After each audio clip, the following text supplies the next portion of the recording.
اور ہم نے ہاتھ ملائے۔ میرے لیے وہ وقت بہت ہی یادگار تھا۔ اس وقت یہ سب کچھ ہوا تھا۔ میلکم بہت جوشیلا تھا۔ وہ ایک ایسی شخصیت تھا جسے افریقی امریکیوں نے کبھی نہیں دیکھا تھا، لیکن میلکم نے اسلام قبول کیا۔ انہیں فروری 1965 میں قتل کر دیا گیا۔ میں 17 یا 18 سال کا تھا۔ انہیں فروری میں قتل کیا گیا اور میں اکتوبر میں مسلمان ہوا۔ آپ نے کلمہ کیسے پڑھا؟ میرا ایک دوست تھا زکریا رشید، اللہ اس پر رحم کرے۔ میں اس کے والد سے ملا تھا۔ اس کے والد کا نام علوان رشید تھا، اللہ ان پر بھی اپنی رحمتیں نازل کرے۔ ایک بہت ہی غیر معمولی، ذہین، طاقتور سوچ کے آدمی تھے۔ انہوں نے مجھے شیخ داؤد احمد فیصل کے پاس بھیجا، جن کا تعلق اسلامک مشن آف امریکہ سے تھا، اور 5 اکتوبر 1965 کو اسلامک مشن آف امریکہ میں مسلمان ہو گیا۔ میں کبھی نیشن آف اسلام کی طرف نہیں گیا۔ میں نے براہ راست اسلام قبول کر لیا اور پھر میں نے اپنی اسلامی، آپ کہہ سکتے ہیں اسلامی ترقی کا سفر شروع کیا۔ اس کا آغاز اکتوبر میں ہوا۔ آپ کے قبول اسلام پر آپ کی فیملی اور ارد گرد کے لوگوں کا رد عمل کیسا تھا؟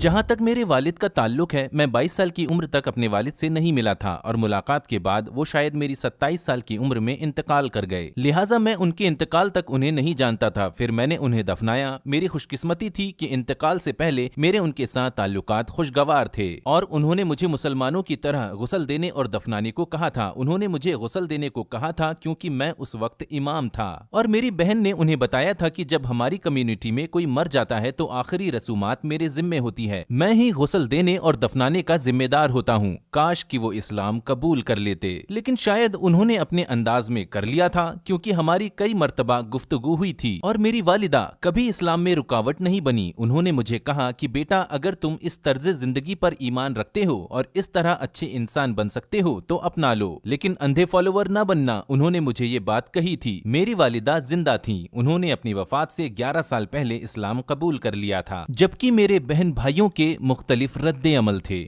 لیکن وقت کے ساتھ ساتھ خدا کے حکم سے، میں اسے اپنی خوبی یا بڑائی نہیں کہوں گا، بالآخر میں ایک طرح سے اپنی فیملی کا کاؤنسلر بن گیا۔ تو آج اسلام سے مجھے جو کچھ ملا، عمومی طور پر اس سے میں ان کی رہنمائی کر رہا ہوں، خواہ وہ میری بات نہ مانے، لیکن اخلاقی طور پر میں فیملی کا رہنما بن گیا، اور آج میرے خاندان میں تقریباً 151 مسلمان ہیں۔ یہ واقعی بہت بڑی تعداد ہے۔ ان میں سے کس کا قبول اسلام آپ کے لیے سب سے اسپیشل تھا؟ میری والدہ کا قبول اسلام ایسا تھا کہ اگر 70,000 یا 75,000 بھی ہوتے تو وہ میری والدہ کے برابر نہیں ہوتے، اور مزے کی بات یہ ہے کہ میری والدہ کو کلمہ پڑھانے والا میں نہیں تھا۔ میری والدہ شاید 25-30 سال سے مجھے فالو کر رہی تھی، مجھے مدد اور ریسپیکٹ دے رہی تھی۔ یہ میری صومالی بیوی تھی جو ان کو کلمہ پڑھانے کا ذریعہ بنی۔ میری صومالی بیوی زیادہ انگلش نہیں بول سکتی تھی، میری والدہ کے ساتھ اس کا حسن سلوک ہی وجہ بنا تھا۔ میری والدہ نے مجھے بتایا کہ ایک دن وہ چرچ جانا چاہتی تھی، انہیں معلوم نہیں تھا کہ چرچ کہاں ہے، تو آمینہ نے کہا، امی میں آپ کو چرچ لے جاؤں گی۔ والدہ نے کہا، تم مجھے چرچ لے جاؤ گی؟ آمینہ انہیں گاڑی میں چرچ لے گئی۔ جب وہ وہاں پہنچے تو میری والدہ نے آمینہ سے کہا، کیا تم کار میں باہر ہی میرا انتظار کرو گی؟ آمینہ نے کہا، نہیں امی، میں آپ کے ساتھ چرچ میں آؤں گی۔ آمینہ صومالی لڑکیوں کی طرح پورے حجاب میں تھی، وہ چرچ میں آخر تک ان کے ساتھ بیٹھی اور پھر واپس انہیں گھر لے آئی۔ میری والدہ نے مجھے بتایا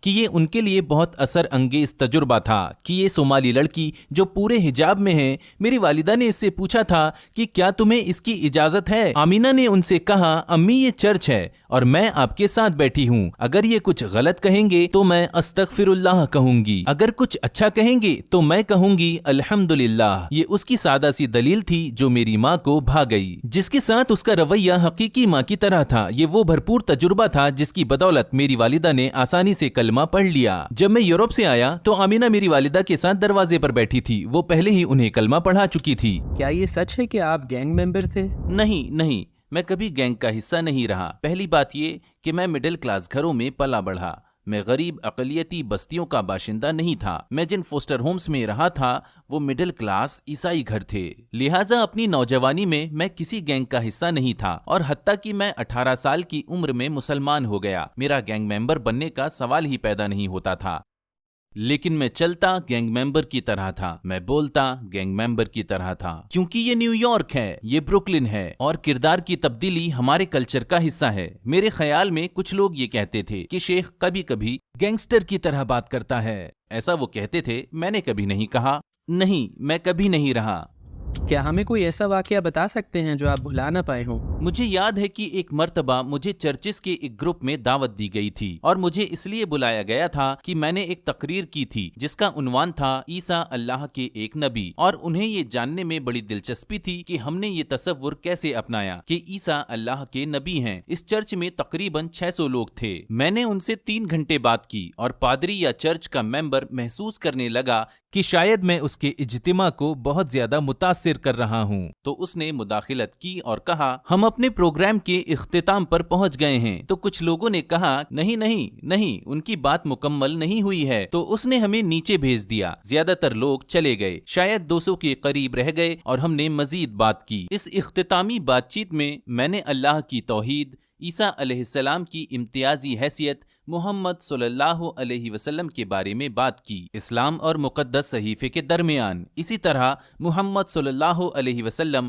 اور حضرت عیسیٰ علیہ السلام کے درمیان موجود ایک جیسی خصوصیات بیان کرتا رہا۔ پھر میں نے ان سے پوچھا کہ جو کچھ آپ نے سنا، کیا آپ گواہی دیتے ہیں کہ اللہ تعالیٰ کے سوا کوئی بھی عبادت کے لائق نہیں ہے؟ اور ان میں سے کم از کم 80 نے کہا کہ ہاں۔ جب میں نے ان سے پیغمبر محمد صلی اللہ علیہ وسلم کے بارے میں پوچھا تو انہوں نے کہا ہاں۔ میں نے ان سے کہا، آپ سب مسلمان ہو گئے ہیں۔ انہیں حیرت کا جھٹکا لگا، ہم کیسے مسلمان ہو سکتے ہیں؟ ہم تو عیسائی ہیں۔ دراصل آپ جبرن عیسائی ہیں، لیکن تصدیق کے لحاظ سے آپ مسلمان ہو گئے ہیں۔ اب آپ اس مسئلے کو کیسے حل کرتے ہیں، یہ میری ذمہ داری نہیں۔ اس واقعے کو ہی دیکھیں اس دعوت نامے میں انہوں نے کیا رویہ اپنایا۔ انہوں نے اپنے چرچ میں ایسا رد عمل دیا، یہ سب کچھ ہوا اور میں اس کا گواہ ہوں۔ اسی واقعے کو پوری دنیا پر رکھ کر سوچیں، اگر مسلمان عیسائیوں کے ساتھ اسی طرح رابطہ رکھتے اور ہم عیسائیوں کے ساتھ ایسا ہی رویہ اپناتے جیسا انہوں نے میرے ساتھ اپنایا، تو میرے خیال سے حالات بہت مختلف ہوتے۔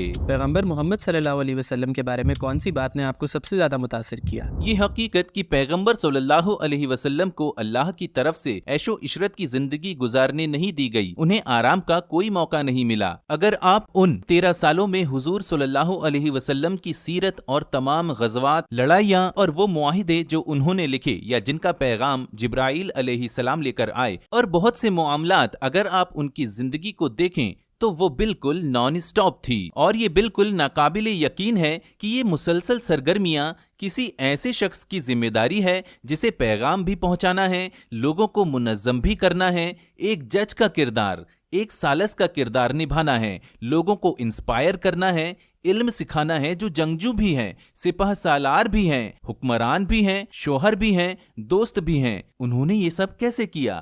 صرف وحی کی وجہ سے، خدا کے حکم کی بدولت۔ مذہب کو سکھانے میں سب سے بڑی غلطی کون سی کی جاتی ہے؟ لوگوں کو جبرن سکھانا۔ آپ کو ٹافی کھانے کے لیے بچوں کو جبرن سکھانا نہیں پڑتا۔ آپ نوجوانوں کو جبرن نہیں سکھاتے کہ اپنے فونز کیسے استعمال کرنے ہیں۔ یہ موبائل فون، کوئی بھی اس کے بغیر گھر سے نہیں نکلتا، صبح اٹھتے ہی سب سے پہلے اسی کا خیال آتا ہے۔ تو جو دلچسپی، جو تعلق ان کا فونز اور اس سوشل میڈیا کے ساتھ ہے، اگر ہم اسلام کو اتنا ہی پرکشش بنا دیں، اسلام کو اس سے جوڑ دیں، تو یہ خوب پھلے پھولے گا۔ لیکن ہماری پرانی نسل شروع ہی اس بات سے کرتی ہے، اوہ ٹی وی حرام ہے، یا موویز حرام ہیں، یا موبائل فون حرام ہے، اور آپ بچوں کو ڈرا رہے ہوتے ہیں صرف اس لیے کہ آپ نے کچھ نہیں سمجھا ہوتا۔ میرے خیال میں اگر آج ہر باپ اپنے بیٹوں کے ساتھ زیادہ وقت گزارے اور مائیں اپنی بیٹیوں کو مزید وقت دیں، ایک دوسرے سے ملیں، ایک دوسرے کو سنیں، ساتھ مل کر مسائل پر بات کریں، ایک ہی ٹیکنالوجی ساتھ مل کر استعمال کریں، ایک دوسرے کی حوصلہ افزائی کریں، تو بالآخر اسلام ایک دین، ایک نظام حیات کے طور پر ٹیکنالوجی کا حصہ بن جائے گا۔ یہ صنعتی رجحان کا حصہ بن جائے گا۔ اسلام ہر جگہ موجود رہے گا، یہ کوئی علیحدہ چیز نہیں ہوگی۔ اگر آپ کو دنیا کے تمام غیر مسلموں سے بات کرنے کا موقع ملے تو آپ انہیں کیا کہنا چاہیں گے؟ قرآن کی ایک آیت ہے، چونکہ آج ہر ایک کو مسائل کا سامنا ہے، لہٰذا ہمیں نہیں معلوم کہ کیا کرنا چاہیے۔ ہم الجھن کا شکار ہیں، لوگ جذباتی ہیں، انہیں حل نہیں معلوم، اور یہ چیز ڈپریشن کی، غصے کی وجہ بنتی ہے۔ قرآن کی اس آیت میں اللہ سبحانہ و تعالیٰ فرماتے ہیں، وَمَن يَتَّقِ اللَّهَ يَجْعَل لَّهُ مَخْرَجًا وَيَرْزُقْهُ مِنْ حَيْثُ لَا يَحْتَسِبُ وَمَن يَتَوَكَّلْ عَلَى اللَّهِ فَهُوَ حَسْبُهُ۔ میرے خیال میں یہ قرآن کی 16ویں سورت اور 90ویں آیت ہے، اور پھر حضور صلی اللہ علیہ وسلم کی ایک حدیث، ایک دعا ہے جو ہماری ماں حضرت عائشہ رضی اللہ عنہا فرماتی ہیں کہ آپ صلی اللہ علیہ وسلم ہر نماز کے بعد پڑھتے تھے، ہر دن نہیں بلکہ ہر نماز کے بعد، اللہم انی اعوذ بک من الحم والحزن واعوذ بک من العجز والکسل واعوذ بک من الجبل والبخل واعوذ بک من غلبۃ الدین وقہر الرجال، اللہم اکفنی بحلالک عن حرامک واغننی بفضلک عمن سواک۔ ترجمہ یہ ہے، اے اللہ میں آپ کی پناہ چاہتا ہوں